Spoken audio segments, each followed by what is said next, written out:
Hey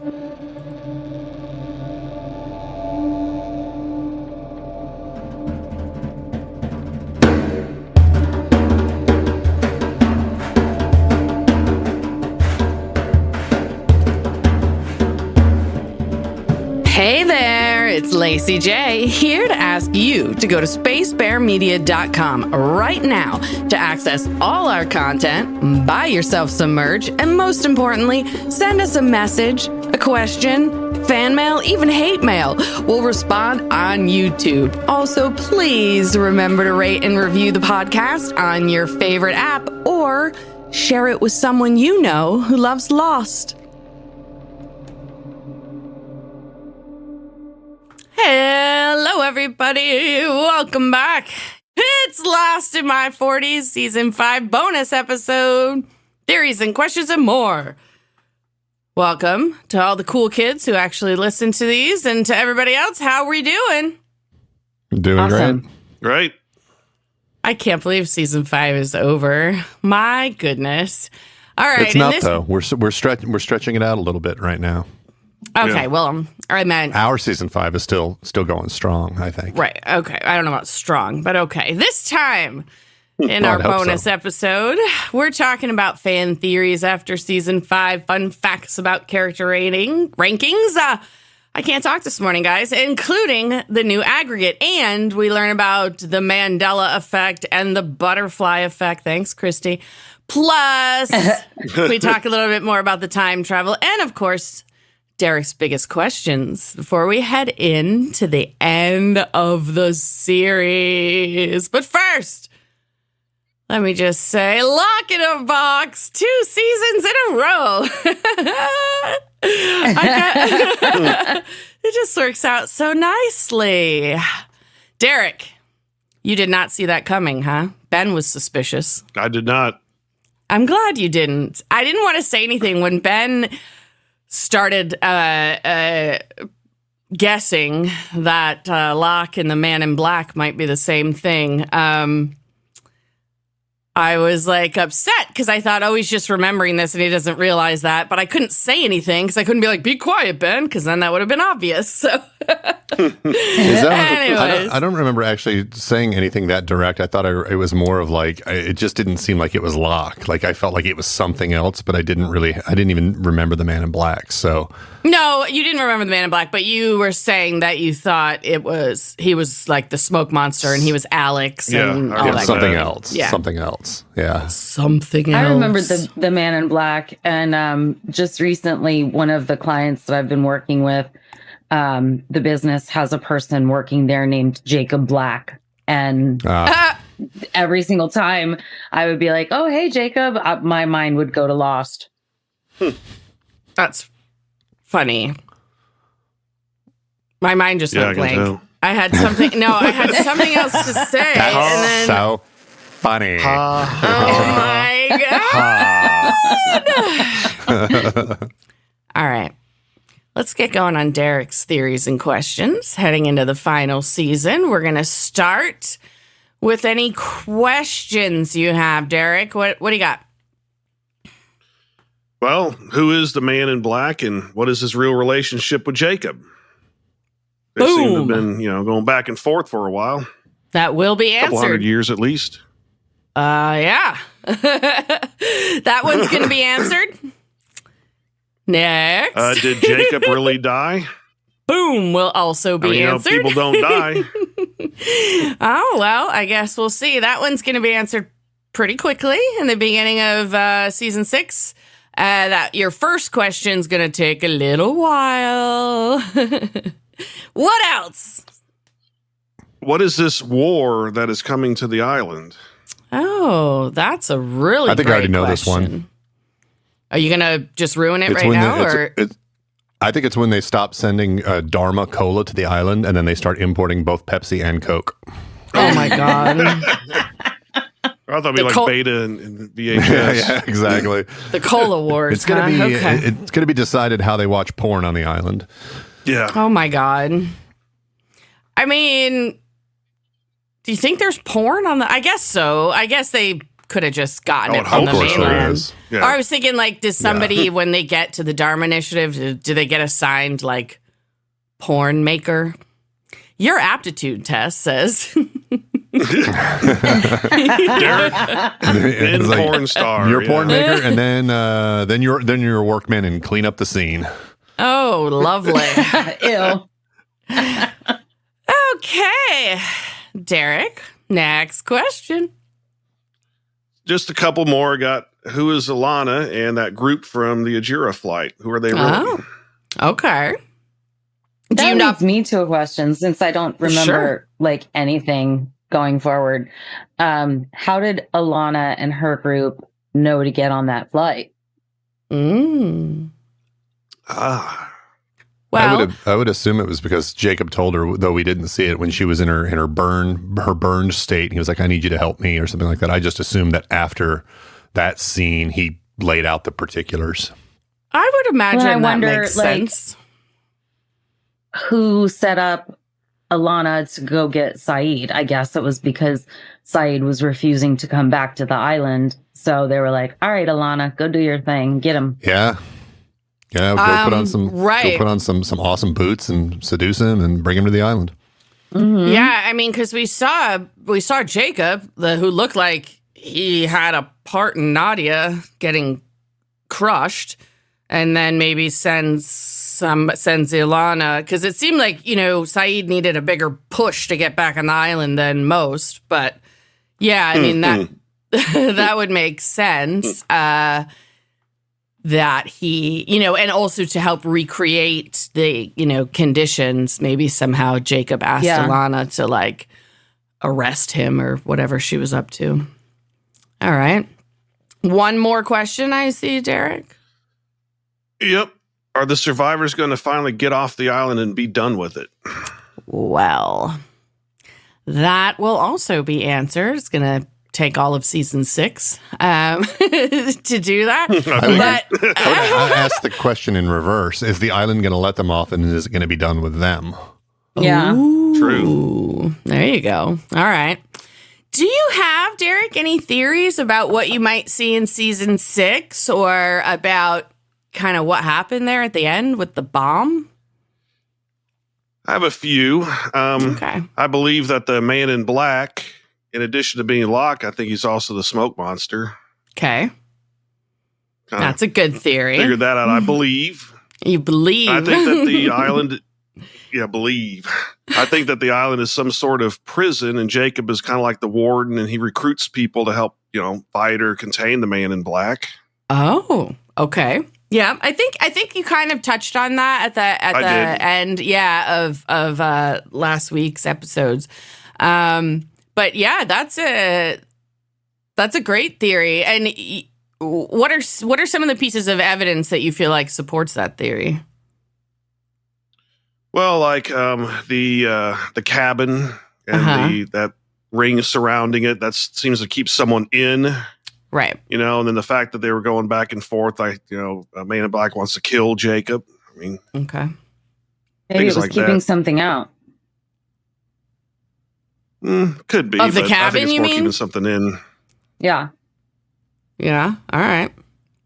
What else, Derek?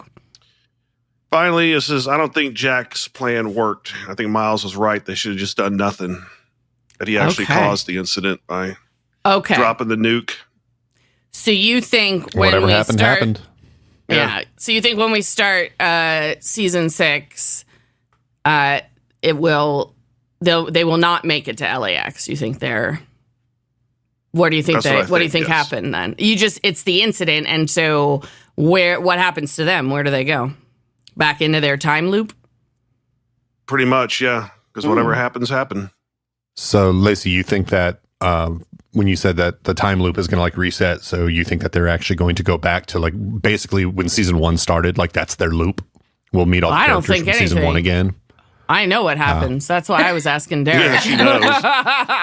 Okay. But, we talked a lot about the causal loop and the Novikov consistency principle. And so that's what I was saying is that what they're getting to? Or, do we break off into a multiverse, which we've also talked about? Or I was more trying to pick Derek's brain or yours or Christy's, since you guys don't remember. I know what the fuck happened. So, or as a cost savings measure, that the writers and producers just decided to re-air season 1 as season 6. And then that's like pretty funny. Halfway through the last episode of season 6, it just goes dark and they go Sopranos on it and it's over. No, let's not do that. That was a dumb ending to a show. All right.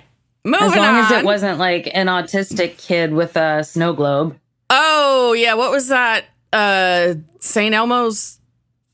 No, that's a movie. Elsewhere. St. Elsewhere. Sorry, I almost said St. Elmo's Fire. St. Elmo's Fire. Wait, no, that's something else. It is Saint something. I was close. All right. Saint Christy, Elsewhere. Yes. I understand you have an exciting announcement. I do.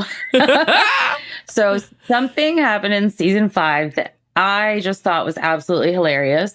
Lacey, you joked that you would make it into merch, and you did. It was not a joke. I know, I followed through. Can you believe it? And I got it done on like a deadline. So amazing. I'm actually wearing a tank top right now. I'll be wearing it in the video post show on YouTube. And if the listeners can guess what it is, I would like them to email us with their guesses, and whoever guesses correctly, before the post show comes out on Wednesday, the 24th, we will send you any piece of merch you want with a new logo. Yay! You can contact us via an online contact form at spacebearmedia.com. And I will also have the coffee mug with the new logo in a different color as Christy's shirt. And I'm actually really proud of this one. I kind of love it so much. All right. So email us. Tell us what Christy thought was the funniest thing in season 5. I guess we're going to find out if our listeners are really paying attention or not. All right. So next up. I mean, they could always go back and listen. To the whole season in a week. We didn't say what episode it was. All right. Exactly. We're that good. We are that good. So next up, we're going to talk about the Mandela effect. Christy brought it up in an episode, so I thought that it would be fun. And Derek, when she brought it up, you questioned whether this was actually named after Nelson Mandela, and it, in fact, is. The Mandela effect refers to a situation where many believe an event occurred when it did not.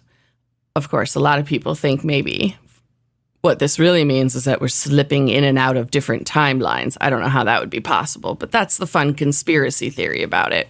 So the term was coined in 2009 by a woman named Fiona Broom after she discovered that she, along with many others, remembered the tragedy of former South African President Nelson Mandela's death in a South African prison in the 1980s. However, Nelson Mandela did not die in prison in the 1980s. He passed away in 2013 as a free man. As she began talking to other people about her memories, she learned that she was not alone. Others remembered specific details, like seeing the news coverage of his death, as well as a speech by his widow. Never happened. Brom was shocked, or Broom. I'm not sure. I think it's Brom, Brome. I apologize if I'm not saying it right. Anyways, was shocked. It's Booth. Is Booth? Booth was shocked that such a large mass of people could remember the same identical event in such detail when it never happened. So encouraged by her book publisher, she began a website to discuss what she dubbed the Mandela effect. Would you like some examples? Yes. This is where you cheer and say yes. Go ahead. Yay! Yeah. Fun. Oh my God. So, who remembers the iconic line from The Wizard of Oz? Toto, I don't think we're in Kansas anymore. Well, you're wrong. Because the line is actually, Toto, I have a feeling we're not in Kansas anymore. Interesting how we all remember it different. Now, I did read some explanations for the Mandela effect, and a lot of it is like if it slips into pop culture wrong in one way, then it gets repeated so many times that we all forget that it's actually not what happened. Sure. So just a few episodes. Go ahead. Did you have something to say, Ben? No, I was like, that makes sense because every time something like that pops up, it triggers your memory and then it rewrites itself and it rewrites itself. So you convince yourself that the wrong thing is right the more times you recall it. So exactly. So just a few episodes ago, we joked about Widmore saying, "Daniel, I am your father," after the memorable line, "Luke, I am your father," from The Empire Strikes Back, except that line does not exist. What Vader actually says in response to Luke accusing him of killing his father is, "No, I am your father." But again, pop culture. That's impossible. Here's another one. "Mirror, mirror on the wall, who's the fairest of them all?" Certainly, that's the proper quote. Except that it's not. The quote is actually "magic mirror on the wall." That one actually got me. I didn't realize that. I always thought it was mirror, mirror. How about another one? "Hello, I've heard Clarice." it both ways. You go both ways? Is that what you said? That one I thought existed because I used to say that. "Hello, Clarice." Yeah. Yeah. Oh, right. On to the next one. Sorry. "Hello, Clarice" is a line that sends chills down the spine, but it was never actually uttered once during the Silence of the Lambs. Somehow we all remember that it was. How about one that's not from a movie, but an entire film itself? Did any of you see the 1990s movie Shazam, which starred Sinbad?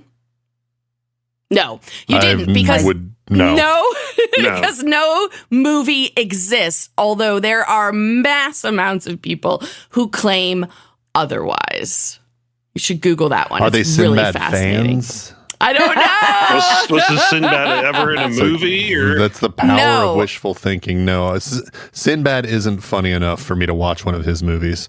No, though I might watch a non-existent one because at least then it wouldn't be a waste of time. So he was never in a movie like that, but there was a movie with what's his name? Shaquille O'Neal. Sorry. It was in a movie called Kazam. But for some reason, people remember it as Sinbad and Shazam. Isn't that wild? It was probably pretty shitty, too, I'm sure. I would imagine so, yeah. Oh, yeah. The budget was $20 million at box office 18.9. Bust. Oops. Better make it a Whopper. Oh, yeah. Rotten Tomatoes, 5%. Oh, wow. Ooh. As a third wish, could this abomination not have been made? Yeah, so everybody just imagines it was a good movie with Sinbad. All right, so what about Jiffy peanut butter? Because nope, it's Choosy actually moms called choose Jif. We all know that. Jif. Yeah, I knew Jif. Yeah, there are people who remember it as Jiffy. How about Fruit of the Loom? The logo, which has never, ever featured a cornucopia behind the fruit, but many people remember that it does. I looked at this one. I thought it had a cornucopia behind it, too. That's how I remember it as a kid. Yeah, the tidy whities that I used to wear, yeah. Yeah. Speaking of fruit. I remember those commercials with those people that were dressed like fruit, like it was a guy that was grapes and all that. Yeah, I remember those too. Commercials. So speaking of fruit, did you know that Fruit Loops is actually spelled F-R-O-O-T instead of F-R-U-I-T? I don't know. Apparently, because it's not actually fruit. It's not actually food either. That's like vegan chicken is like CHICK''N. Yeah. Yep.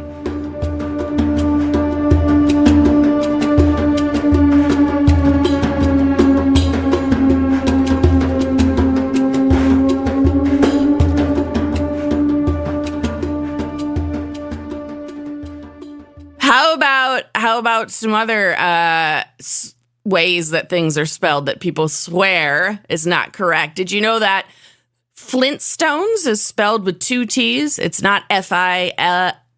It's not Flin stones. It's actually flint with a T in it, stones. Yeah. The song sounds like Flintstones. I knew it was Flint. We're the Flintstones. I think maybe that's because you don't hear the T in the song. Maybe that's why people got... Yeah, I mean, it would be kind of weird. You could hear the guy directing the music. Can you guys really, really accentuate the T there? Meet the Flintstones. It's like... Yeah. How about that Oscar Mayer is not spelled with two E's? It's M-A-Y-E-R. Anybody who knows the song should know that. I would think so, too. Yeah. But for some reason, this one came up.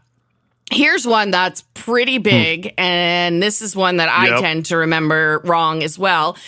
The Berenstain Bears has always been spelled Berenstain instead of Berenstain. That's how I always heard it. Berenstain. I always thought Stein. Yeah. I always heard Berenstain Bears, Stein. but it was spelled like Stein. It's not. It has an A in it, and that one really stumped me. Even when I sat and looked at the two logos, like I found a website that reproduces the logo but puts it in the way, the Mandela way that people remember it. And I stared at it, and I swear to God, I had those books, and it was not spelled with an A. That one really gets me. Yep. And this one really fucked with me, too. How about Looney Tunes? Did you know it's spelled like the music and not like cartoons? It's not Looney, Toons. It's Tunes. That one got me. I always thought that I ever thought never paid about attention. Yeah. That's all, folks. That's what I remember. Yeah, that one got me. Because why wouldn't it be spelled like tunes? It's cartoons, for God's sakes. I don't know. But anyways, you would think.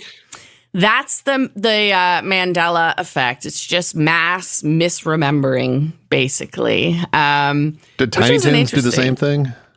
I don't know. Remember Tiny Toons? Yeah, let's see. Toons, yeah. Tiny Toons. I loved Tiny Toons. They were great. No, it is spelled Toons. Tiny Toons. I thought it was for some reason. So maybe that's where some of the confusion comes from. I wonder. Interesting. How about a bit about the butterfly effect? Since Christy can't stop bringing up cool shit. All right, here we go. The butterfly effect is a part of chaos theory that rests on the notion that the world is deeply interconnected, such that a tiny occurrence can influence a much larger, complex system. The effect is named after an allegory for chaos theory. It evokes the idea that a tiny butterfly flapping its wings could hypothetically cause a typhoon. Or it could not. The mind-boggling part of the butterfly effect is that it's virtually impossible to predict whether a small system will lead to chaotic behavior. Chaos theory states that there are limitations to predictions even in small, discrete systems. Chaos is possible because systems are extremely sensitive to initial conditions. Slight differences in starting conditions can, over time, make a big difference in the way that a complex system of interrelated phenomena evolves. Systems usually have feedback loops, and this is really interesting because we're just talking about how the Mandela effect works, and here's an interesting tidbit about that, because systems have feedback loops, which also means that once those minor differences are incorporated within its system, there is no telling what will later be affected. It is out of our control. And in case of the Mandela effect, once the wrong information is fed into that feedback loop, we all start receiving it incorrectly and remembering it that way. So the butterfly effect dispels the idea of deterministic systems, as it suggests that there are non-linear ways in which minor differences change the effects of a cause. Although ideas similar to the butterfly effect have been in circulation for a very long time, Edward Lorenz, an American mathematician and meteorologist, was the first to put these thoughts into a publishable paper and the first to liken the concept to a butterfly flapping its wings. It's thanks to Lorenz that the idea is deeply embedded within popular culture. His metaphor allowed the concept to be taken out of purely scientific discourse and be understood by the general public. Side note, do you remember when I experienced something is what I was going to ask you. But no, I remember when I was first introduced to chaos theory, and I'm guessing the three of you had that same introduction. Can you remember what it was? Jeff Goldblum.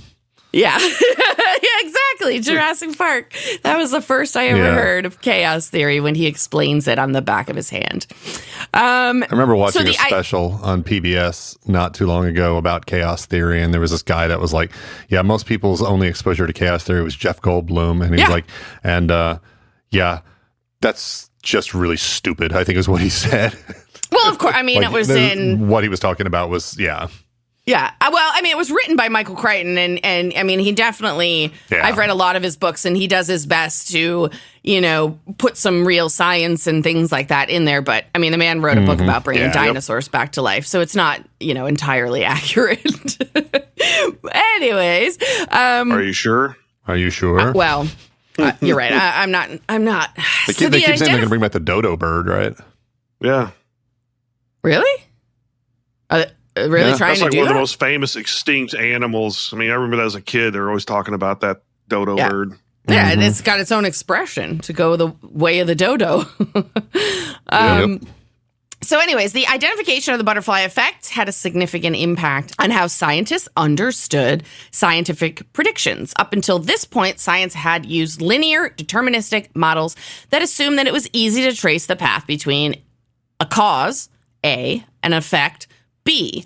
There was generally held belief that scientists need not worry about minute details external to the phenomenon being studied because it would have no impact on the relationship between A and B.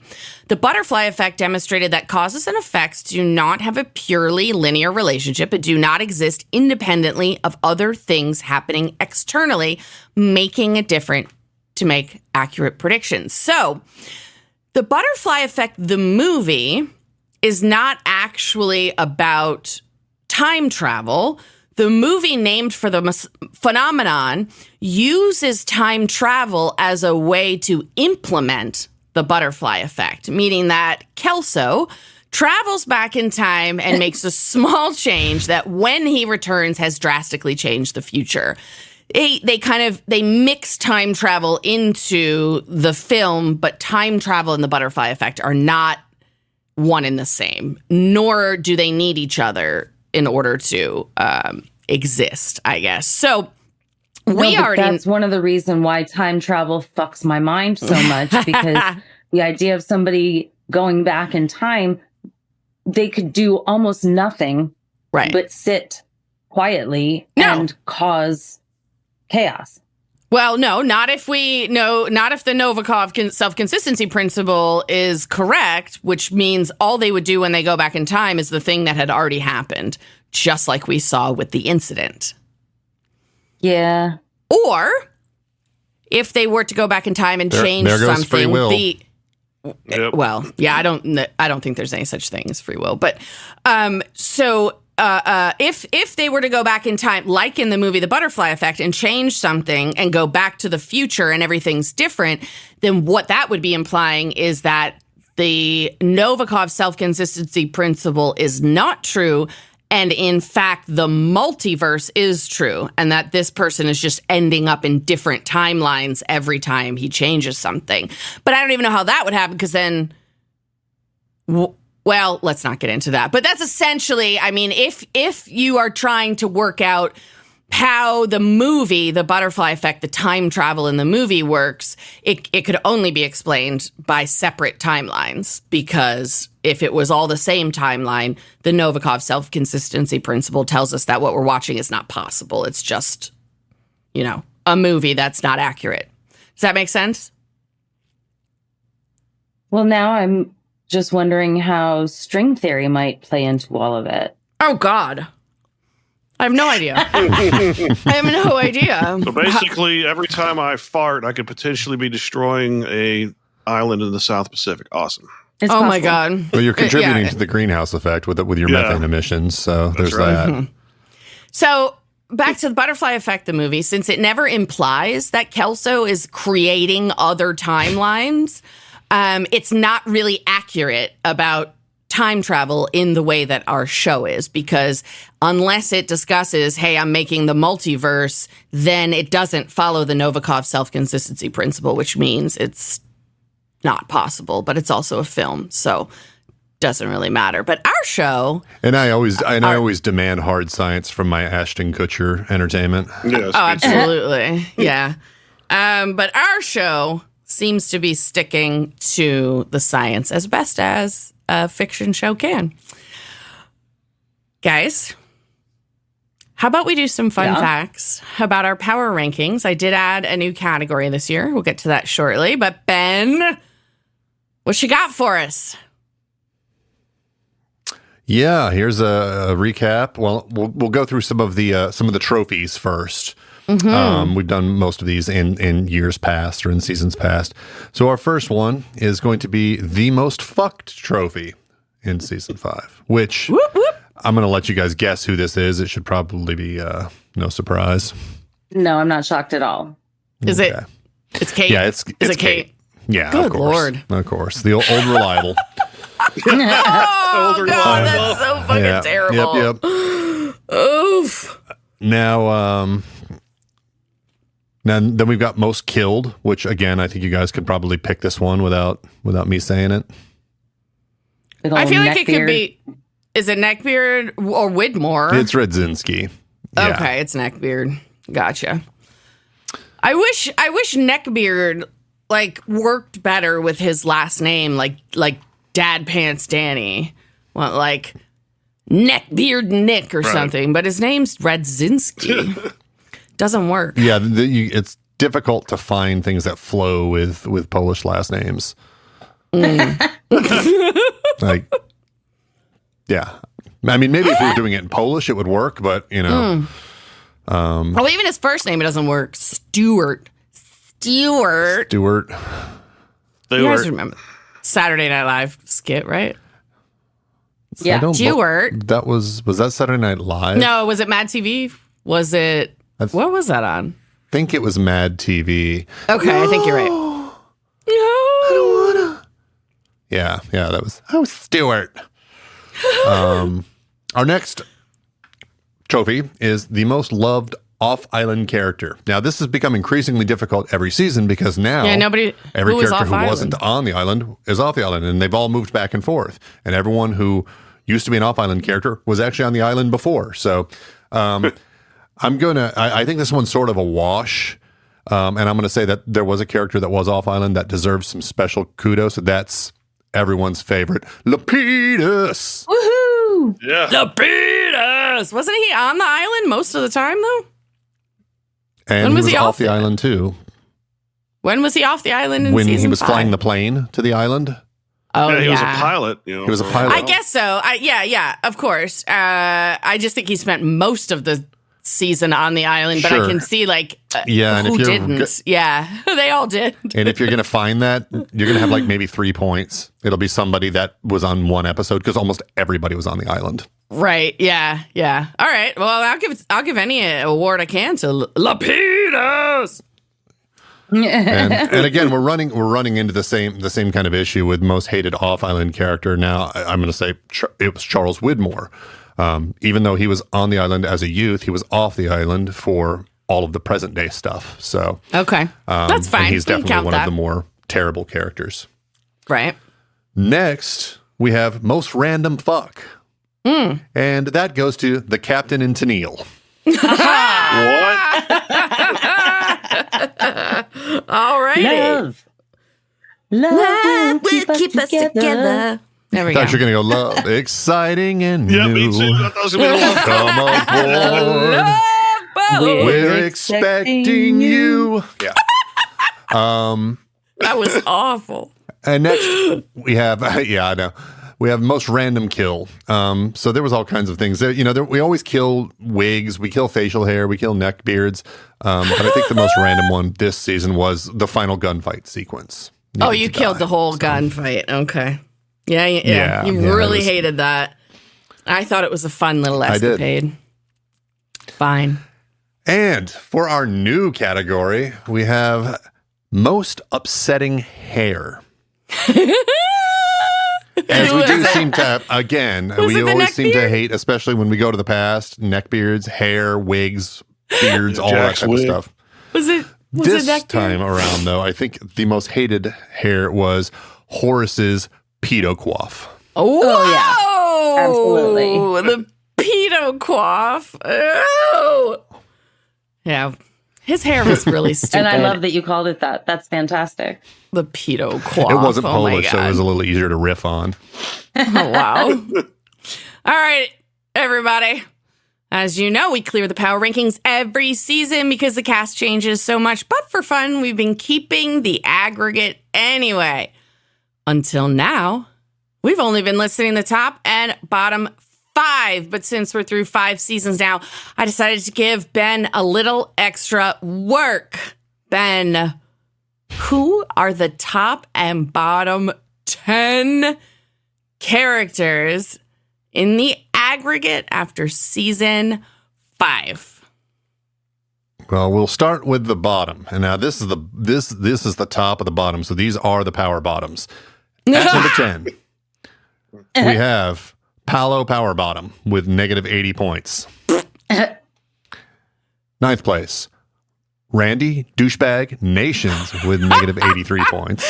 Randy! Yes. Oh, man, we haven't seen Randy in so long, and he's still at number 9. I love it. Yep. All right. At 8, we have Dead Pants Danny with negative 90 points. All right. And 7th place, a new addition, Radzinski with negative 121 points. Whoop. My guess is if we took his neck beard and added his points on, he'd probably be a little higher in the rankings, but so it goes. Edging him out. Don't think about the visual of anything edging him out, but Gross. We're going to go with Shannon in 6th place with negative 122 points. The original. Yep. In 5th place. Understood. We have Michael with negative 149 points. Whoa! In 4th place, we have Anthony Cooper, which I think last season we had 2 different entries. We had one for Mr. Cooper and one for Anthony Cooper. I have consolidated them this time around, so he is being accurately portrayed.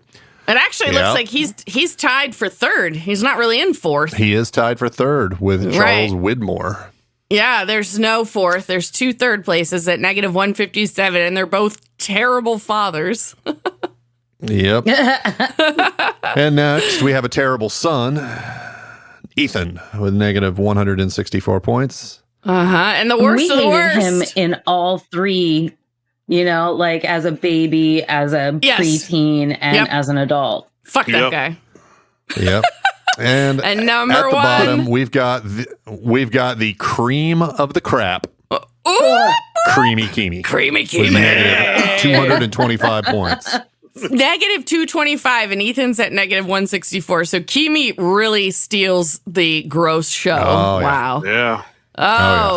He's really gross. Creamed his way up to the top of the bottom. Holy fuck. God. To the top of the bottom.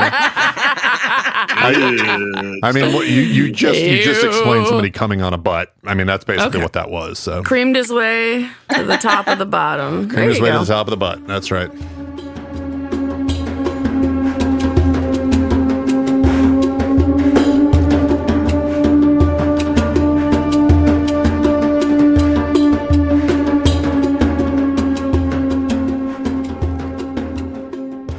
All right, top 10 characters overall from 10th best to the best of the best, please, Ben.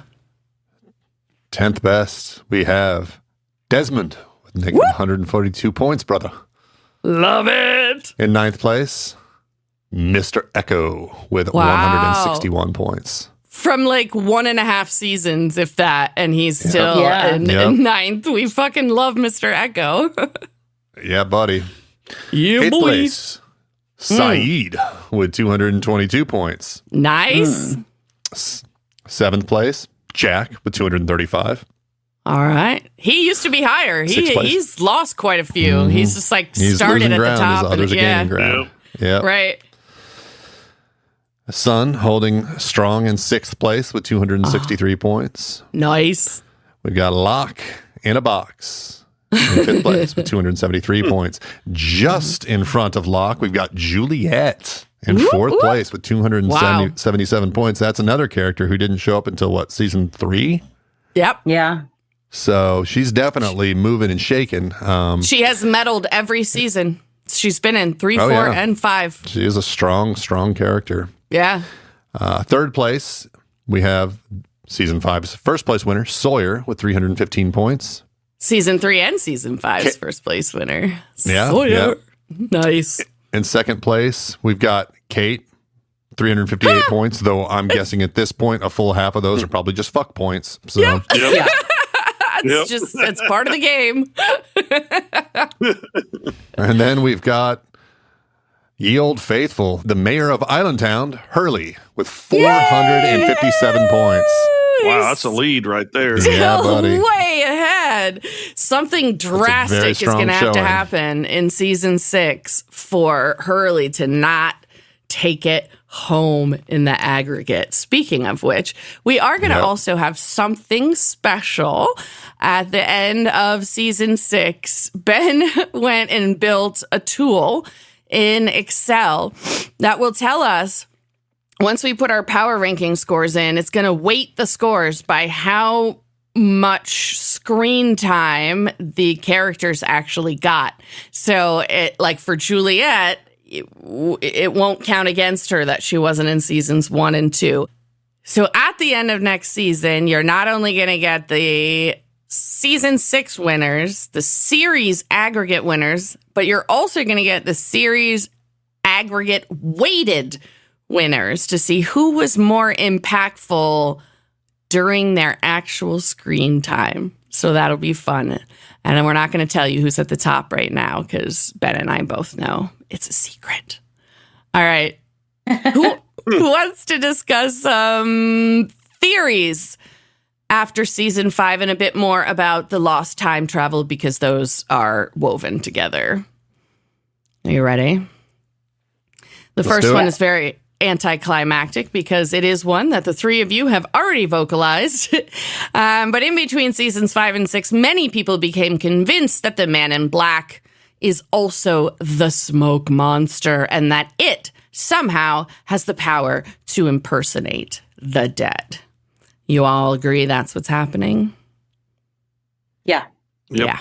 I do. But then I ask the question, if that's the case, then what was Walt when Walt showed up on the island and shouldn't have been there?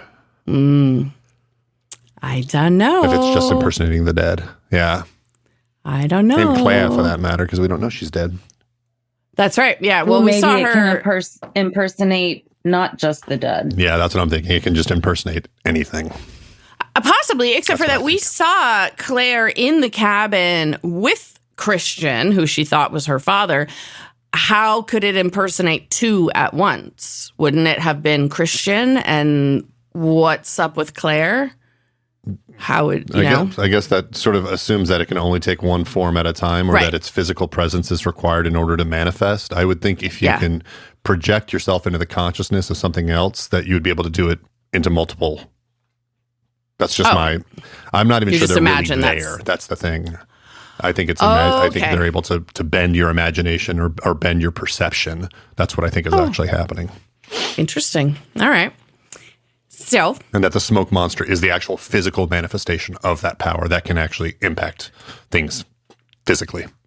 I see. I mean, like, if the smoke monster was Alex down in the tunnels, Alex certainly was able to push Ben up against the wall. So there was some contact, which I don't know if that's what he perceived, though.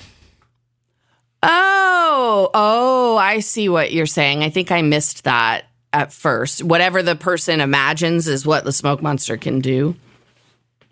Yeah. Yep. Interesting. All right. Next, after season 5, some people saw parallels to religious texts in the Bible, Tanakh, and the Quran. Jacob was the younger twin brother of Esau, born to Isaac and Rebekah. Esau was born before Jacob, who came out holding onto his older brother's heel as if he were trying to pull Esau back into the womb so that he could be the firstborn.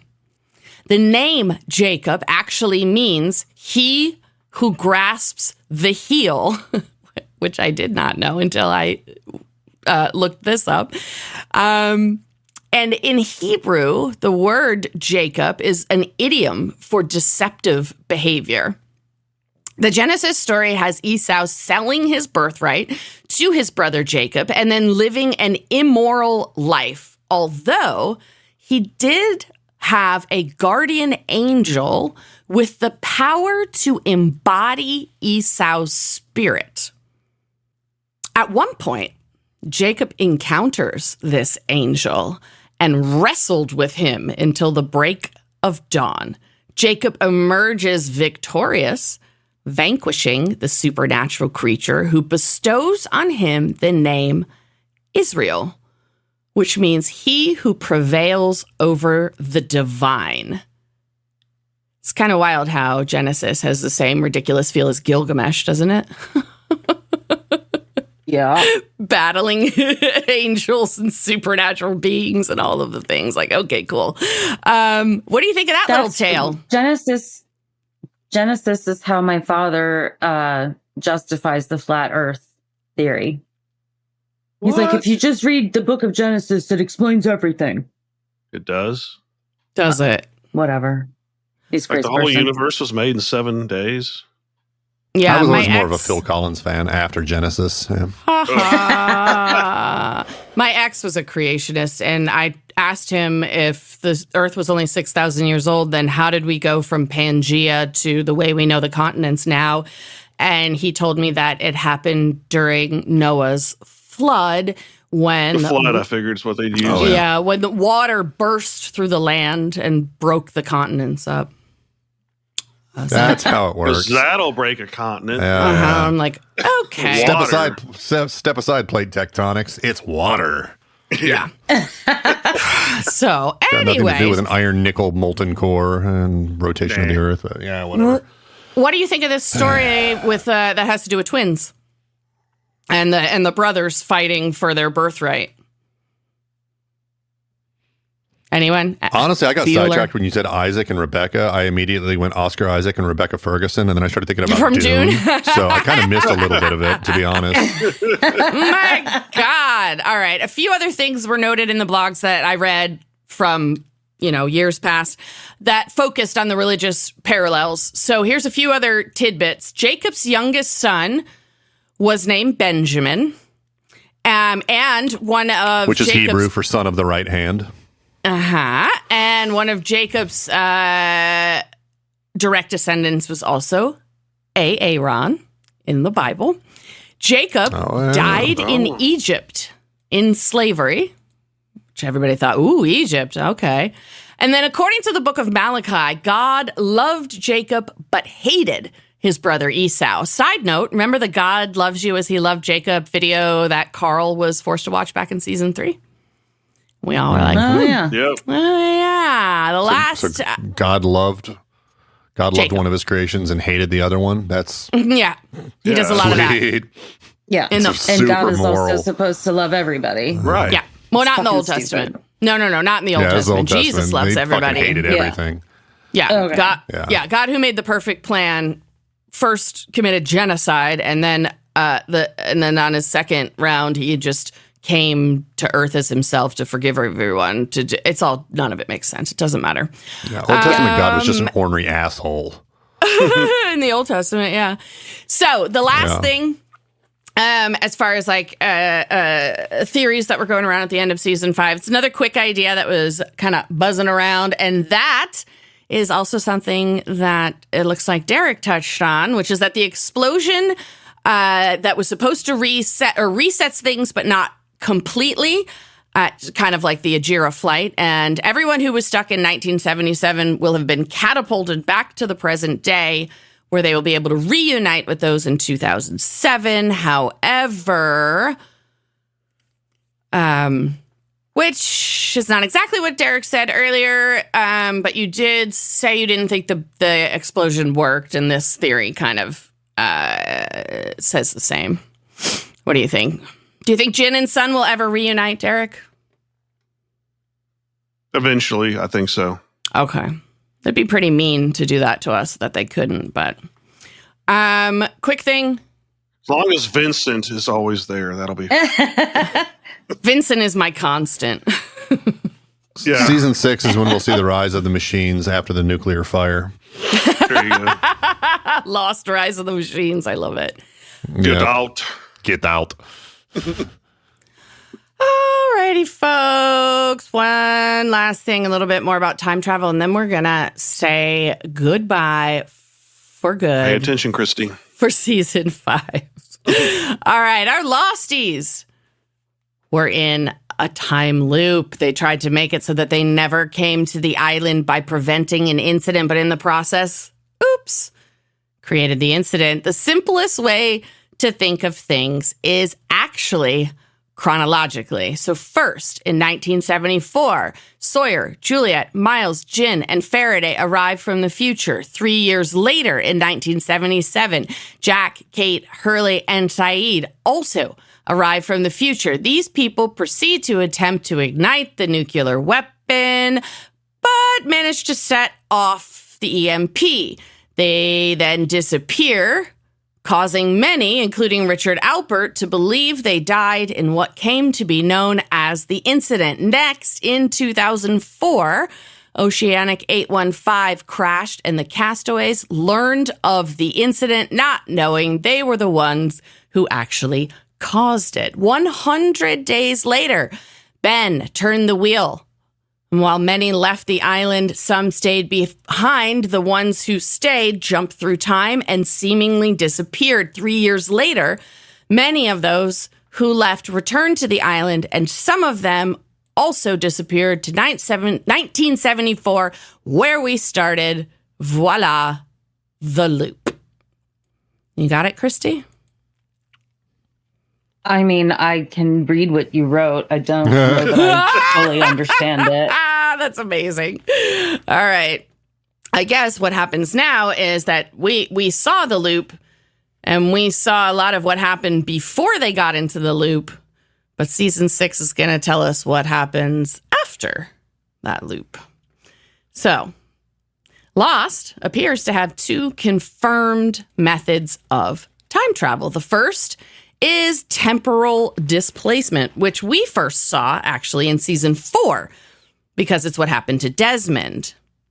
Some think his living 3 years on top of the island's electromagnetic energy is what grants Desmond his time travel abilities.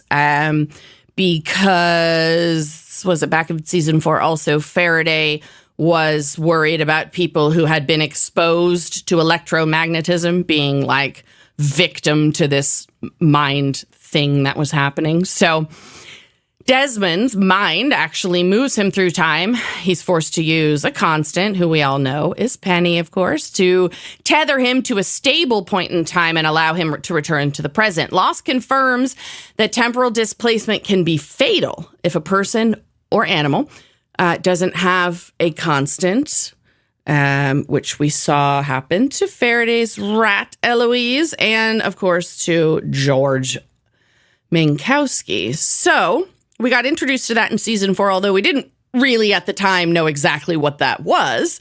Now that we have experienced season 5 and we see more about the time travel, we can look at that in hindsight. Speaking of season 5 time travel, Lost showed us physical time travel. The island is moving through space and time using that frozen wheel beneath the island to harness the power that will move it. And when Ben Linus turns it, the other characters are sent to different points in the island's timeline. But the island itself actually moves as well. Which happens when Ben turned the wheel or when anyone turns the wheel. And one of the things that we don't quite understand yet is why the act of shifting or moving the island has the odd consequence of transporting the person who pushed the wheel to a desert in Tunisia. What do you guys think?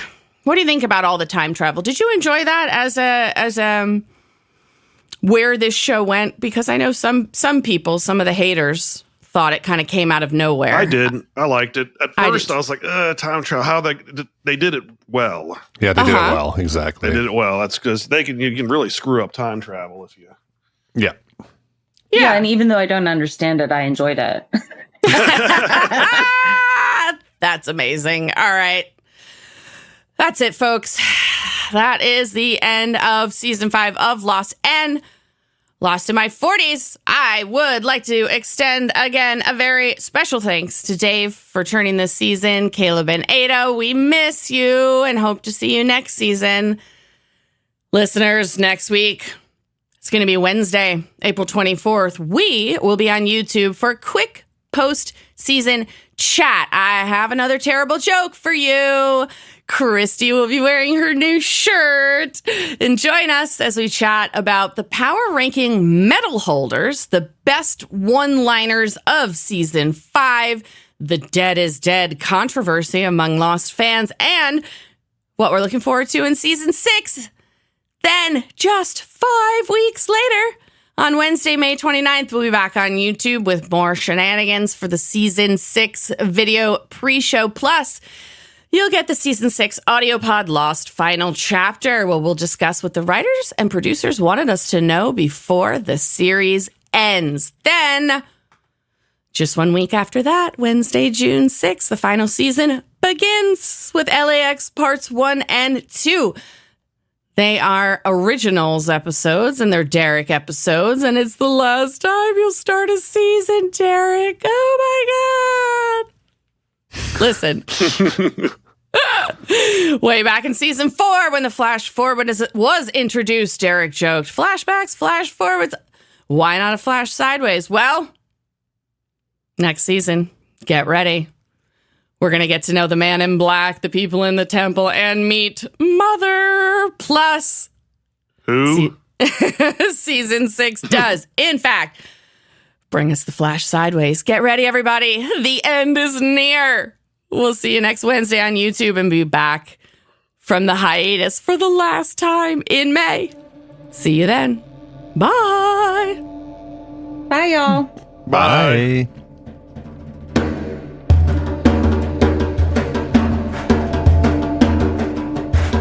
Lost in My 40s is a Space Bear Media production. Executive produced and edited by me, Lacey J. Sound engineering, editing, and original music by Benjamin Trimp. Like and follow Lost in My 40s on Facebook and SpaceBear_Media on Instagram and Threads. Plus, follow Space Bear Media on YouTube for extra video content. Or, for everything in one place, go to spacebearmedia.com.